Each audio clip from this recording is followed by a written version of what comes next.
প্রদান করতে হয়। বাকি আমাদের জন্য আজকের এই আয়োজনের সবচেয়ে আনন্দঘন মুহূর্ত, সমাবর্তনের এই সময়টি আমরা স্মৃতিতে চিরস্মরণীয় করে রাখবো ইনশাআল্লাহ। আমরা সকলেই তাদের জন্য দোয়া করব, তারা যেন যুগের হক্কানি রব্বানি, যুগের শ্রেষ্ঠ আলেম হতে পারে। আমি আজকের আয়োজনের সম্মানিত প্রধান অতিথি আল্লামা আবেদ আলী ফারুকী সাহেবকে বলবো, আমাদের ছাত্র হাফেজ মোহাম্মদ মুস্তাজিবুল হক ফাহিম, পিতা মোহাম্মদ জুবাইর হোসেন, গ্রাম বারহা, থানা পূর্বদলা, জেলা নেত্রকোনা, তাকে পাগড়ি প্রদান করার জন্য। সকলে আমরা বলি আলহামদুলিল্লাহ, মাশাআল্লাহ। পাগড়ি পরিয়ে দিচ্ছেন আমাদের কমিটির সদস্য যারা আছেন, তারা একটু আপনারা অংশগ্রহণ করেন।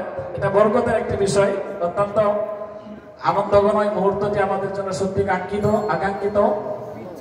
আমরা এই পর্যায়ে পাগড়ি গ্রহণ করছেন হাফেজ মোহাম্মদ সাদ আহমদ লাবিব, বাবা মাওলানা সাদেক আহমদ, গ্রাম হাতিবান্ধা, থানা ফুলপুর। হ্যাঁ, তার বাবা উপস্থিত আছে আলহামদুলিল্লাহ, ফুলপুর জেলা ময়মনসিংহ। পাগড়ি গ্রহণ করছে হাফেজ মোহাম্মদ সাদ আহমদ লাবিব।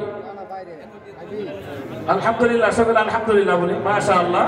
আমরা শুকরিয়া আদায় করার মাধ্যমে তাদেরকে অভিনন্দন জানাবো। এ পর্যায়ে পাগড়ি গ্রহণ করছে হাফেজ মোহাম্মদ আলিফ হাসান সজীব, পিতা মোহাম্মদ আবুল হাসেম, গ্রাম বিষ্কাকুড়ি, থানা পূর্বদলা, জেলা নেত্রকোনা। আলহামদুলিল্লাহ, আপনারা সকলে দোয়া করবেন আল্লাহ পাক রব্বুল আলামিন যেন তাকে যুগের শ্রেষ্ঠ আলেম হিসেবে কবুল মঞ্জুর করেন। আমিন।